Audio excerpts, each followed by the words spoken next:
여러분 안녕하십니까? 미국이 이란을 폭격한 지 60일이 지났습니다.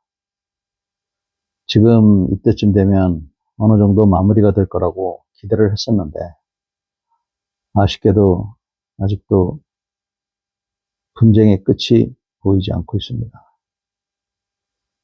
이러한 장기화로 인해서 온 세계가 경제적으로 고통을 받고 있는데 언제까지 이게 지속이 될지 참으로 답답하긴 합니다. 한마디로 얘기해서 지금 이란 분쟁은 교착 상태에 있습니다. 누가 이겼다고 주장할 수도 없고 그렇다고 누가 졌다고 할 수도 없습니다. 지난 2, 3주간 평화협상을 하겠다는 그런 이유로 이런 교착 상태가 오히려 더 길어지는 그런 양상이었습니다. 물론 지금 미국이 정밀 유도 무기가 많이 고갈된 것은 사실이지만 그렇다고 해서 지금 작전에 얼마만큼의 영향을 미치고 있는지는 아무도 알 수가 없는 상황입니다. 미국과 이란 간에 어찌되었건 이 전투를 좀 종식시키고 협상의 그 조건을 맞추려고 했는데 도저히 뭐 얘기가 안 되는 거죠. 한편 지금 이란 그쪽의 상황은 호르무즈 해협의 봉쇄 그리고 역봉쇄가 이어지고 있어서 그 어떠한 배도 지금 통행이 불가한 상태입니다. 이러한 통행이 불가하다 보니까 이제 전 세계가 고통을 받고 있습니다. 이란도 상황이 녹록지 않은 것 같아요. 생산하는 연료를, 원유를 그래도 그동안 아름아름 해외로 반출시키고 있었는데 이제 미국의 해상 봉쇄로 인해서 이란 배도 못 가다 보니까 이란이 원유를 배에 실지 못하고 저장고에 지금 저장을 시키고 있는데 그 저장고의 저장 능력이 지금 한계에 이르러서 저장 시설로서 노후가 돼서 적절치 않은 곳까지도 지금 저장을 하고 있다고 합니다. 그러니까 이란도 지금 이 봉쇄 때문에 어려운 입장에 있는 겁니다.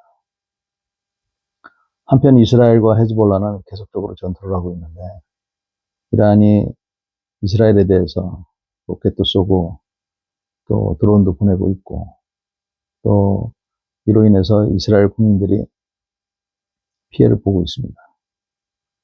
또 이스라엘은 이번 기회에 어떻게 해서든지 헤즈볼라를 제거를 해야 이 헤즈볼라가 또다시 이스라엘 양민들을 살해하려는 그러한 일이 일어나지 않겠다라고 보기 때문에 뿌리를 뽑으려고 지금 마음을 먹고 있습니다.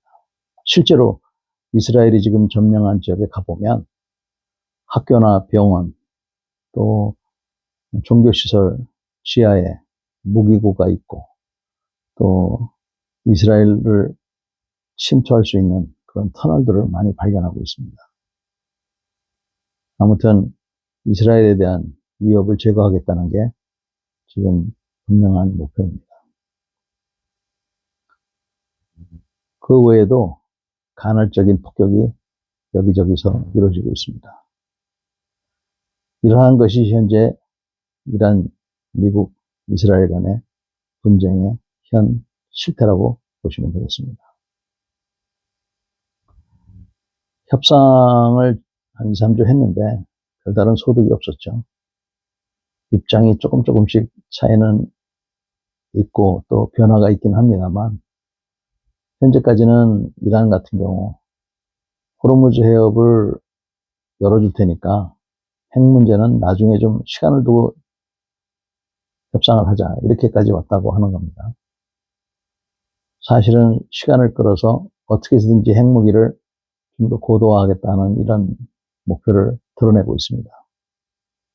미국은 분명하게 절대로 안 된다.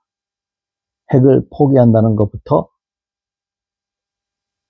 인정을 하고, 그 다음에 호르무즈에 대한 얘기도 너희들이 어떻게 호르무즈를 그렇게 사유할 수 있느냐 하는 것이 미국의 분명한 입장입니다. 따라서 둘 중에 하나가 양보를 해야 되는데 미국도 양보를 할 수가 없고 이란만이 포기하는 그런 길이 남아있다고 저는 보고 있습니다. 한편 이란 내부는 혁명 수비대, 즉 강경파들이 점점 우위를 차지하고 있는 것 같습니다. 통상 이런 상황이 되면 목소리 큰 놈이 토론장을 장악하게 돼 있죠. 또 총을 갖고 있으니까. 그래서 점점 강경파들이 지금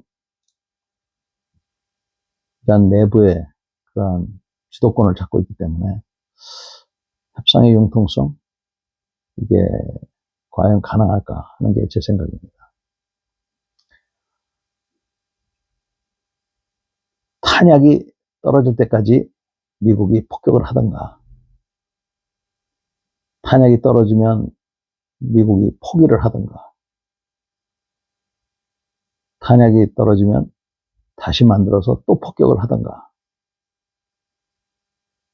이런 상황입니다. 미국이 만약에 여기서 손을 들어버리면 제가 보기에는 세계 질서는 이제 끝입니다. 그래서 어찌됐건 이게 빨리 끝나기를, 미국이 승리를 할 수 있는 그러한 여건이 되기를 바라는 그런 입장이 되어 있는 거죠. 선택의 여지가 저로서는 별로 없는 것 같은데요. 이란은 지금 특히 그 강경파들 입장에서는 자기네들이 권력을 잃으면 자기들도 목숨이 위태롭기 때문에 어떻게 해서든지 버텨내려고 할 겁니다. 국민이 죽어나가든 전기가 끊기든. 그렇기 때문에 결론은 제가 봤을 때는 폭격입니다.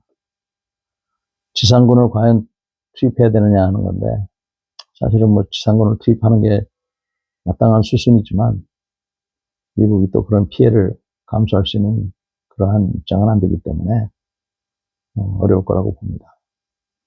결국은 폭격, 그것도 무자비한 폭격, 이거밖에 답이 안 나올 거라고 보는데 참으로 안타깝습니다. 한편 북한은 무기를 계속 개발하고 있고 고도화하고 있습니다. 이제 함정에서 쏘는 크루즈 미사일부터 또 집속탄 이런 것들을 공개적으로 시험을 해서 우리에게 압박을 하고 있습니다. 또 제 주변에 있는 그 얘기에 의하면 러시아가 신형 전투기를 비롯해서 여러 가지 신형 무기들을 북한에 줬을 가능성도 있고, 또 특히 그 조기 경보, 공중 지휘, 통제 이런 능력,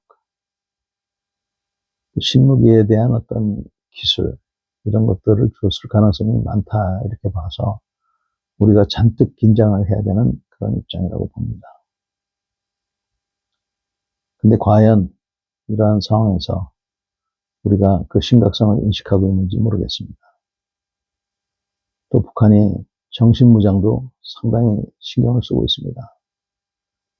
내부 결속에 많은 노력을 취하고 있죠. 빨리 우리가 이러한 심각성을 모두 인식해서 합의를 하고 모두가 염원하는 자주국방이 될 수 있도록 정신무장도 다시금 해야 되고 국민 전체가 위협으로부터 준비하는 그런 자세가 필요하겠습니다. 오늘은 이것으로 마치겠습니다. 감사합니다.